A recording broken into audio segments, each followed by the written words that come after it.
Hello students, तो चलिए आज हम लोग शुरुआत करते हैं क्लास 9 की एक्सरसाइज 7.1 के क्वेश्चन नंबर 1 का, जो कि है इन quadrilateral ABCD AC is equals to AD and AB bisects angle A. Show that triangle ABC is congruent to triangle ABD. What can you say about BC and BD? तो इस question में क्या बोला गया है हम लोगों को कि हम लोगों के पास क्वाड्रिलेटरल ABCD है और क्वाड्रिलेटरल ABCD जो है उसमें साइड AC जो है वो AD के बराबर हम लोगों को गिवन है। और आगे क्या बोला गया है कि AB लाइन जो है, मतलब AB लाइन जो है वो एंगल A को बाइसेक्ट कर रहा है। एंगल A को बाइसेक्ट कर रहा है मतलब कि एंगल A को 2 इक्वल पार्ट्स में डिवाइड कर रहा है, मतलब ये वाला एंगल जो होगा इस एंगल के बराबर होगा। और हम लोगों को आगे क्या बोला है कि हम लोगों को प्रूव करके ये शो करना पड़ेगा कि ट्राइंगल ABC, ये वाला जो ट्राइंगल है वो ट्राइंगल ABD नीचे वाले ट्राइंगल के कॉन्ग्रुएंट है।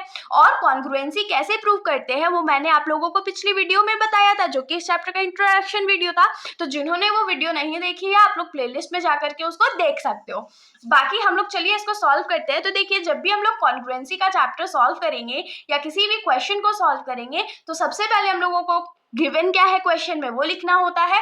उसके बाद हम लोगों को प्रूफ क्या करना है, टू प्रूफ जिसको बोलते हैं, वो लिखना है। और उसके बाद हम लोग अपना प्रूफ कर सकते हैं। तो चलिए हम लोग लिखेंगे। तो सबसे पहले हम लोग क्या लिखेंगे, गिवन। तो यहाँ पर हम लोगों को गिवन क्या है, देखिए क्वेश्चन में हम लोगों को गिवन है कि AC जो है वो AD के बराबर है, आप लोग देख सकते हैं। दूसरा हम लोगों को क्या गिवन है कि AB जो है वो बाइसेक्ट कर रहा है एंगल A को। तो अगर AB एंगल A को बाइसेक्ट कर रहा है तो यहाँ से हम लोग क्या लिख सकते हैं कि एंगल CAB जो होगा वो एंगल DAB के बराबर होगा। तो एंगल CAB जो है वो एंगल DAB के बराबर है। यहाँ तक हम लोगों को गिवन था, और तो कुछ हम लोगों को गिवन नहीं था।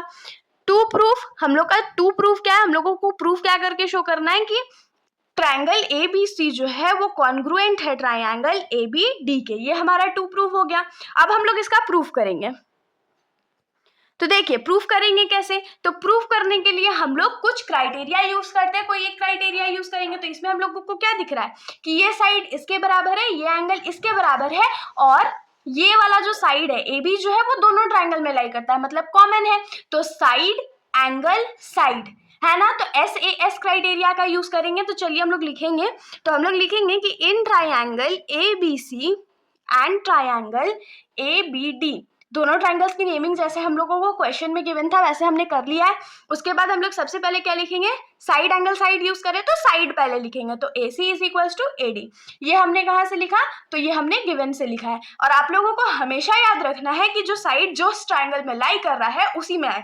जैसे कि ABC में साइड AC लाई कर रहा है तो हमने उसके नीचे लिखा है, और ABD ट्राइंगल में AD लाई कर रहा है इसलिए हमने इसको यहाँ लिखा है।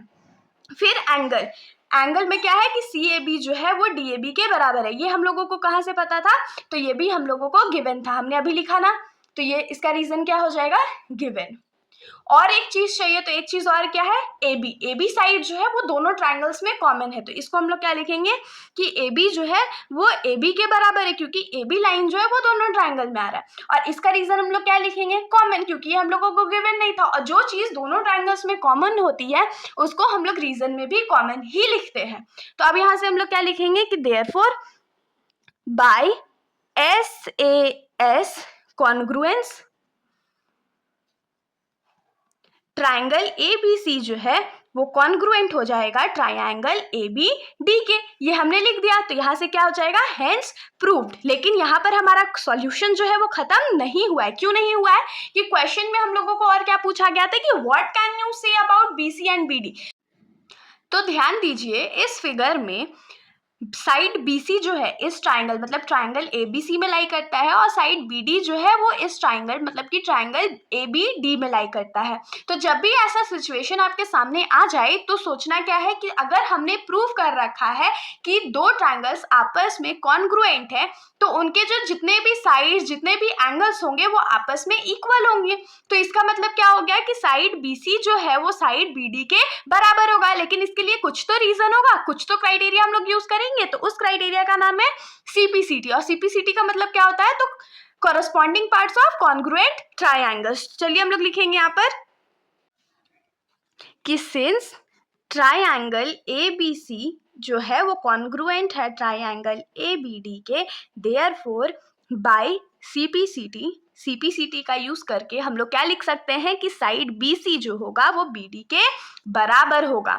और CPCT का फुल फॉर्म क्या होता है? तो corresponding parts of congruent triangles. ये बहुत ज्यादा इंपॉर्टेंट टॉपिक है, आप लोगों को हमेशा याद रखना है कि दो ट्रायंगल्स अगर आपस में कॉन्ग्रुएंट है तो उनके जितने भी साइड्स होंगे, जितने भी एंगल्स होंगे, वो आपस में इक्वल होंगे। तो हम लोग क्या लिखेंगे कि hence we can say that BC and BD are equal.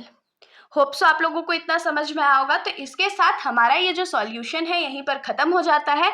अगर आप लोगों को कोई भी डाउट हो तो आप लोग कमेंट सेक्शन में बिल्कुल पूछ सकते हो, वरना अगर आप लोगों को वीडियो अच्छी लगी तो वीडियो को लाइक करिएगा और मेरे चैनल को बिना सब्सक्राइब करे कहीं मत जाइएगा। Thank you.